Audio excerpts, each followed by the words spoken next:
پہاڑی زبان میں اپڈیٹ سنیے۔ مقبوضہ جموں کشمیر کے اندر بھارتی فوجیاں دی بلا جواز کاروائیاں دی وجہ دے کشمیری سخت عدم و تحفظ اور مشکلات کا شکار ہیں۔ مقبوضہ علاقے وچ مجموعی طور خوف اور دہشت کا ماحول قائم کیتا ہوا ہے۔ ہر گلی اور کوچے دے اوتے بھارتی درندہ سے فوجی ہاتھ وچ بندوق کین کے کھلوتا دا ہے۔ بھارتی فوجیاں سن مقبوضہ جموں کشمیر کے کافی سارے اضلاع وچ جھوٹے آپریشنز اور چھاپاں کو اور زیادہ بڑھا کے دا ہے۔ کشتواڑ، ڈوڈا، رام بن، رجوری، پونچھ، ادھمپور، ریاسی، کٹھوا اور جموں کو 3 دنوں تھے بھارتی فوج سن خاص طور دے اوتے نشانہ بنایا ہوا ہے۔ بھارتی فوجیاں سن صرف رجوری وچ 5 مقامات تے اوتے چھاپے مار کے لوکاں دی زندگیاں عذاب بنا کے دیاں ہیں۔ یہ جھوٹے فیک آپریشنز اور کریک ڈاؤن مقبوضہ جموں کشمیر کے اندر روزانہ دا معمول بن گیا ہے۔ نام نہاد فیک آپریشنز دے دوران کشمیریوں کو بے دردی تے شہید کیتا جاندا ہے اور پریشان کیتا جاندا ہے۔ بھارتی فوجی جھوٹے آپریشنز دے دوران کشمیری خواتین اور بچوں کو بھی معاف نہیں کردے۔ مودی حکومت سن 5 اگست 2019 تھے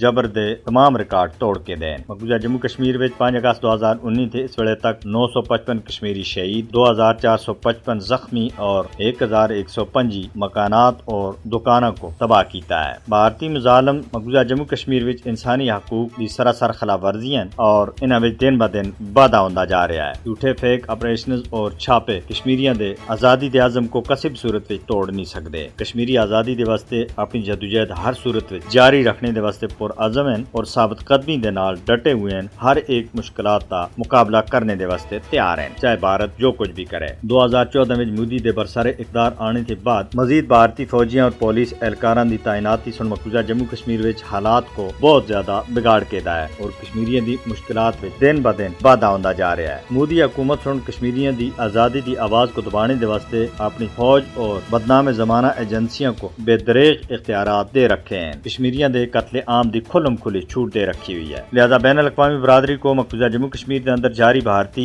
ظلم کو روکنے دے واسطے کارروائی کرنی ہوسی اور مقبوضہ جموں کشمیر کے اندر اس ظلم کو بند کرانے دے واسطے اپنا کردار ادا کرنا چاہیے۔